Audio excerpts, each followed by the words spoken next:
जय हिंद दोस्तों, कैसे हैं आप सभी। भोले बाबा के सभी प्यारे भक्तों को हर हर महादेव।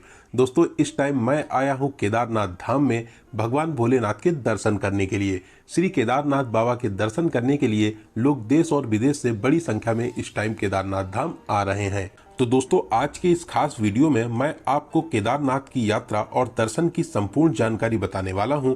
अगर आप भी श्री केदारनाथ जी की यात्रा का प्लान बना रहे हैं तो ये वीडियो आपके लिए बहुत ही ज्यादा हेल्पफुल रहेगा। इस वीडियो में हम लोग जानेंगे कि आप यहां तक कैसे पहुंचेंगे, यहां पर रुकने के लिए आपको होटल कहां पर लेना चाहिए, यात्रा कैसे और कब शुरू करना अच्छा रहता है, रास्ते में खाने पीने की क्या व्यवस्था है, आपको रजिस्ट्रेशन कैसे करना रहेगा, इस पावन यात्रा को पूरा करने में कितना बजट लग सकता है और इस यात्रा से जुड़ी हर एक छोटी बड़ी जानकारी आपके साथ में शेयर करूंगा। तो एक बार इस वीडियो को पूरा जरूर देखें जिससे आपको कंप्लीट इन्फॉर्मेशन मिल सके।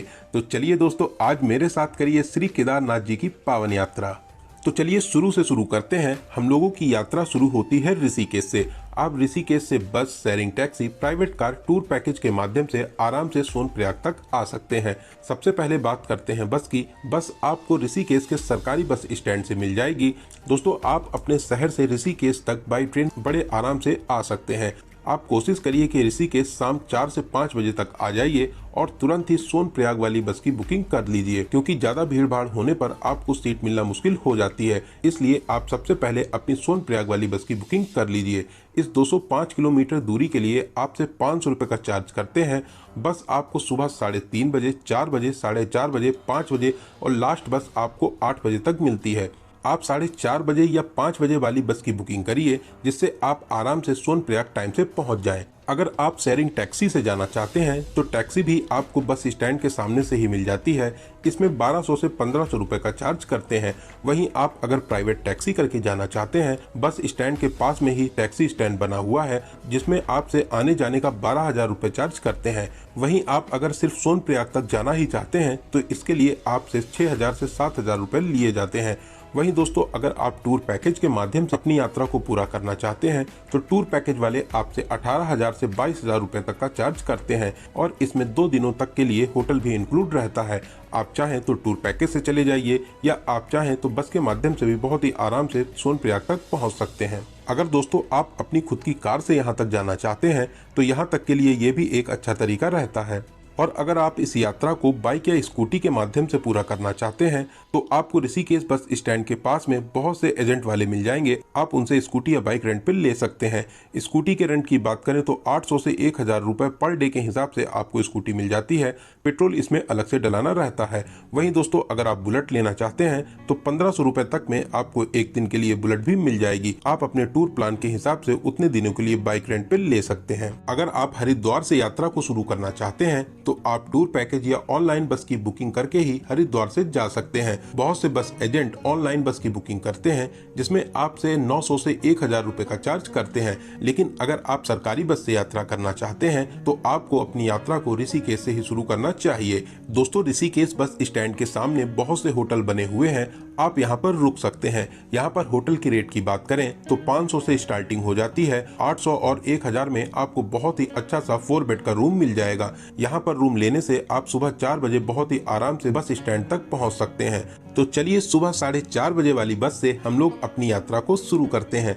करीब 2 घंटे की यात्रा करने के बाद में 70 किलोमीटर की दूरी पूरा करके अब हम लोग पहुंच चुके हैं देवप्रयाग। देवप्रयाग में आप पवित्र अलकनंदा और भागीरथी नदी का संगम देख सकते हैं। यहीं से माँ गंगा अपने रूप में आकर आगे की ओर बढ़ती हैं। फिर हम लोगों का अगला मेन स्टॉपेज आता है श्रीनगर। श्रीनगर में हम लोग कुछ देर रुकेंगे, यहाँ पर खाएंगे पिएंगे और फिर हम लोग बढ़ेंगे आगे। आगे हम लोग माता धारी देवी जी के दर्शन भी कर सकते हैं। अगर आप अपनी प्राइवेट कार से आ रहे हैं तो यहाँ पर रुक के माता धारी देवी जी के दर्शन जरूर करिए। आपको यहाँ पर दर्शन करके बहुत ही ज्यादा अच्छा लगेगा। फिर हम लोग आगे की यात्रा करते हुए रुद्रप्रयाग को पार करेंगे। फिर तिलवाड़ा, अगस्त्यमुनि, कुंड, गुप्तकाशी होते हुए हम लोग पहुंचेंगे फाटा और फिर कुछ ही घंटों की यात्रा करके हम लोग पहुंच जाएंगे सीतापुर। सीतापुर में ही बस स्टैंड बना हुआ है, यहीं पर बस आपको ड्रॉप कर देती है। फिर सीतापुर से सोनप्रयाग की दूरी मात्र 1 किलोमीटर रह जाती है, जिसे आप पैदल यात्रा करके पूरा कर सकते हैं। सीतापुर में पार्किंग भी बनी हुई है, अगर आप खुद की कार से आना चाहते हैं तो सीतापुर में अपनी गाड़ी को पार्क कर सकते हैं। दोस्तों सोनप्रयाग में भी मल्टी लेयर पार्किंग बनी हुई है, बहुत ज्यादा भीड़ होने पर जाम और हाउसफुल आपको मिलता है, तो आप कोशिश करिए कि सीतापुर में ही अपनी कार को पार्क कर दें। ऋषिकेश से करीब 7 से 8 घंटे का सफर पूरा करके अब हम लोग पहुंच चुके हैं सोनप्रयाग। चलिए अब हम लोग बात करते हैं कि हम लोगों को कहां पर रुकना चाहिए। आप सोनप्रयाग में अपना स्टे कर सकते हैं। सोनप्रयाग मार्केट में आपको बहुत से होटल मिल जाएंगे, लेकिन यहाँ पर होटल के रेट थोड़े से हाई रहते हैं। डबल बेड आपको 2500 रुपए, ट्रिपल बेड आपको 3000 रुपए और 4 बेडेड रूम की बात करें तो लगभग आपको 4000 से 4500 रुपए में मिलता है। वहीं दोस्तों अगर आप बजट टूर कर रहे हैं तो आप डोरमेट्री में भी रुक सकते हैं, मात्र 500 रुपए में आपको डोरमेट्री मिल जाएगी। यहीं पर आपको क्लॉक रूम की फैसिलिटी भी मिल जाती है। 100 रुपए में पर बैग आप 48 घंटे के लिए यहाँ पर रख सकते हैं। अगर आप चाहें तो सीतापुर में भी होटल ले सकते हैं, वहाँ भी होटल्स के रेट लगभग यही रहते हैं। दोस्तों अगर आप चाहें तो गौरीकुंड में भी स्टे कर सकते हैं, लेकिन गौरीकुंड में होटल्स की फैसिलिटी ज्यादा नहीं है। सोनप्रयाग में आपको होटल की फैसिलिटी ज्यादा मिलेंगी। सोनप्रयाग से गौरीकुंड की दूरी 6 किलोमीटर रहती है।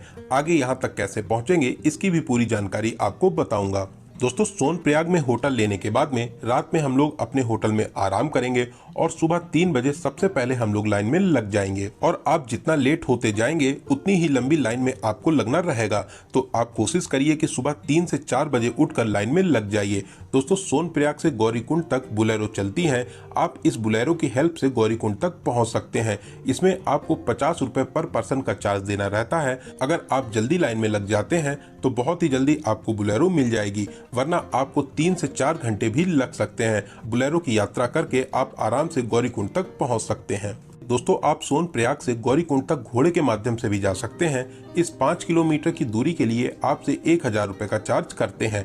वहीं आप सोनप्रयाग से डायरेक्ट केदारनाथ बेस कैंप तक अगर घोड़े से जाना चाहते हैं तो इसके लिए आपको 3200 रुपए का चार्ज देना रहता है। लेकिन दोस्तों जो लोग घोड़े से यात्रा करते हैं उसमें से 99% गौरीकुंड से ही लोग घोड़ा खच्चर, पालकी या बास्केट के माध्यम से केदारनाथ तक जाते हैं। तो चलिए बुलेरो की यात्रा करके अब हम लोग पहुंच चुके हैं गौरीकुंड। गौरीकुंड से ही हम लोगों की 16 किलोमीटर की पैदल यात्रा शुरू होती है। गौरीकुंड में आप पवित्र कुंड में स्नान कर सकते हैं। यहाँ पर गौरी माता का प्राचीन मंदिर भी स्थापित है। आप यहाँ पर दर्शन करके अपनी इस पावन यात्रा को शुरू कर सकते हैं।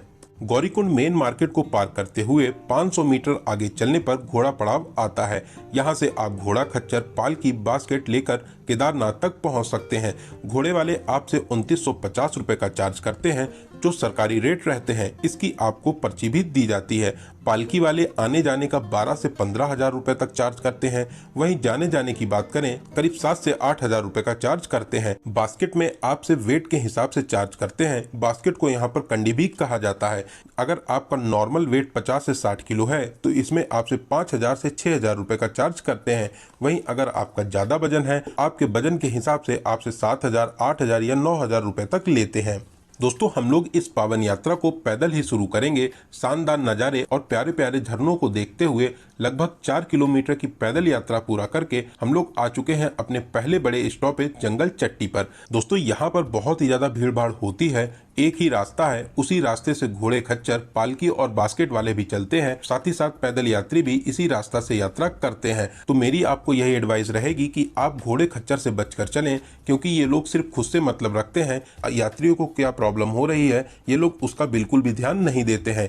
पैदल यात्रा करने के लिए आप डंडा या लाठी ले सकते हैं, जिससे आपको चलने में बहुत ही ज्यादा आराम मिलेगी। और यात्रा में आप कम से कम ही सामान ले जाएं, जितना जरूरी हो उसी सामान को आप ऊपर तक ले जाइए। अगर आपके पास में बहुत ज्यादा सामान होगा तो आप बहुत ही जल्दी थक जाएंगे। यहाँ पर कुछ खाने पीने के बाद में अब हम लोग चलेंगे आगे। लगभग पूरे रास्ते आपको खाने पीने की दुकानें मिलती हैं। जगह जगह पर आपको चाय, बिस्किट, नींबू पानी, मैगी, नमकीन और सभी तरह के नाश्ते मिलते हैं। चाय आपको 30 रुपए में मिलती है, पानी की बोतल 50 रुपए, नींबू पानी 30 रुपए, मैगी आपको 50 रुपए में मिलती है। वहीं खीरा आप 20 से 30 रुपए में ले सकते हैं।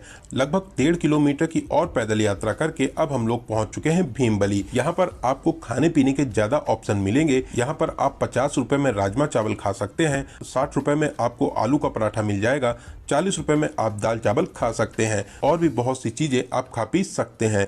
दोस्तों आप रुकते रुकाते हुए ही चलें, नहीं तो आपको सांस लेने में थोड़ी सी प्रॉब्लम हो सकती है। जगह जगह पर नींबू पानी जरूर पिएं, इससे आपको बहुत ही ज्यादा एनर्जी मिलेगी। दोस्तों बात करें चढ़ाई की तो चढ़ाई तो ज्यादा है। भीमबली के बाद में आपको और भी ज्यादा चढ़ाई देखने को मिलती है। भीमबली के आगे रामबाड़ा पड़ता है।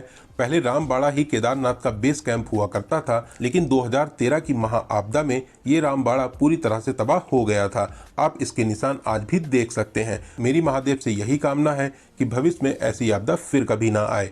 दोस्तों भीमबली से 2 रास्ते कट जाते हैं।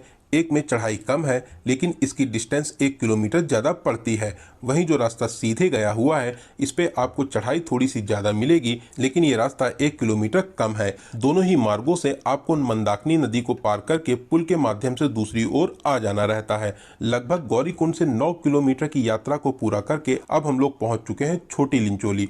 दोस्तों अगर आप रास्ते में थक जाते हैं और घोड़ा करना चाहते हैं तो आपको जगह जगह पर घोड़े वाले भी मिल जाएंगे, लेकिन आप रेट डिस्टेंस के हिसाब से लगाइए। भीमबली से केदारनाथ तक लगभग आपसे 1800 से 2000 रुपए लिए जाते हैं। छोटी लिंचोली से 1200 से 1500 रुपए और बड़ी लिंचोली के काउंटर से आप अगर बुकिंग कराते हैं तो मात्र 850 रुपए देकर आप केदारनाथ तक पहुंच जाएंगे। लिंचोली से केदारनाथ की दूरी मात्र 5 किलोमीटर रह जाती है। लिंचोली के आगे का रास्ता बेहद शानदार रहता है। आपको बर्फ के बीच से होते हुए आगे की चढ़ाई करनी रहती है। बाबा केदारनाथ का नाम गाते गुनगुनाते आगे की चढ़ाई करते हुए अब हम लोग पहुंच चुके हैं भैरव ग्लेशियर के पास में।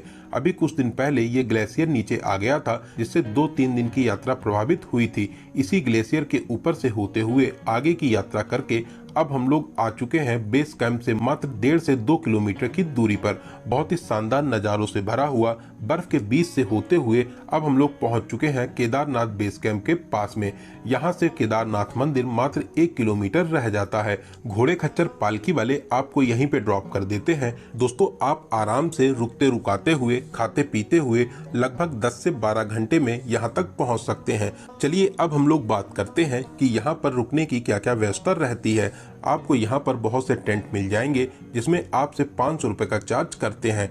वहीं आप चाहें तो GMVN के टेंट में भी रुक सकते हैं। इसकी बुकिंग आपको पहले से ऑनलाइन करनी रहती है, जो आप GMVN की ऑफिशियल वेबसाइट से नंदी कैंप टेंट कॉलोनी में कर सकते हैं। इसके लिए आपको 810 रुपए पर बेड के हिसाब से चार्ज देना रहता है। इसमें आपका डिनर भी इंक्लूड होता है। अगर आप चाहें तो ऑफलाइन भी बुकिंग कर सकते हैं, लेकिन ज़्यादा भीड़ भाड़ होने पर यहाँ पर बेड मिलना मुश्किल हो जाता है। वहीं मंदिर के पास में भी बहुत से टेंट और होटल बने हुए हैं। आपको नॉर्मल टेंट में 500 से 800 रुपए का चार्ज किया जाता है। वहीं दोस्तों होटल की बात करें तो यहाँ पर होटल के रेट बहुत ही ज़्यादा हाई रहते हैं, जो 10,000, 15,000, यहाँ तक 20,000 तक के हो सकते हैं। यहाँ पर रुकने के लिए जो बेस्ट ऑप्शन रहता है वो रहता है GMVN के टेंट। आप टेंट में आराम से रुक सकते हैं। दोस्तों यहाँ पे टेम्परेचर हमेशा माइनस में रहता है।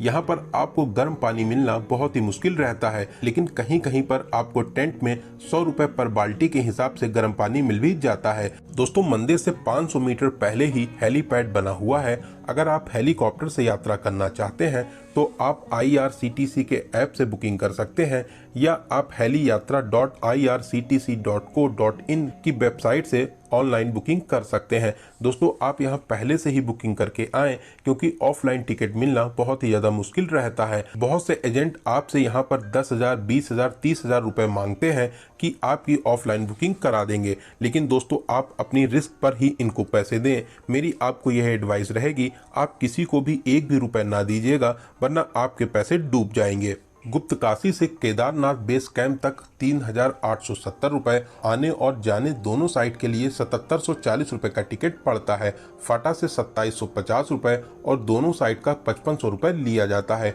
सिरसी से एक साइड का 2,469 रुपए और दोनों साइड का 5,498 रुपए का टिकट लगता है। दोस्तों आप अपनी यात्रा के हिसाब से स्लॉट बुक कर सकते हैं। मेरी आपको यह एडवाइस रहेगी कि आप ऑनलाइन ही टिकट बुक करके आएं, वरना आपको यहाँ पर बहुत ही ज्यादा प्रॉब्लम मिलेगी। दोस्तों एक प्यारा सा टेंट लेके आप अपना उसमें सामान रख दीजिए। अगर आप चाहें तो शाम को मंदिर पर होने वाली आरती में भी शामिल हो सकते हैं। दोस्तों रात में अपने टेंट में आराम करेंगे। सुबह जितना जल्दी हो सकेगा उतना जल्दी उठकर 3 बजे, 4 बजे या 5 बजे लाइन में लग जाएंगे। दोस्तों आप जितना जल्दी लाइन में लगेंगे उतना ही आराम और जल्दी आपको दर्शन करने को मिलेंगे। तो चलिए दोस्तों अब हम लोग लगेंगे लाइन में। दूर से ही बाबा केदारनाथ का प्यारा सा मंदिर दिखाई देता है, जिसको देखकर आपको बहुत ही ज्यादा शांति और सुकून मिलेगा। दोस्तों अगर सच में कहीं पर स्वर्ग है तो बस यही है। आपको लगेगा कि आप सच में स्वर्ग में इस समय मौजूद है। दोस्तों बहुत ही प्यारा स्थान है। आप बहुत ही जल्दी प्लानिंग बनाकर यहाँ पर दर्शन करने जरूर आइए।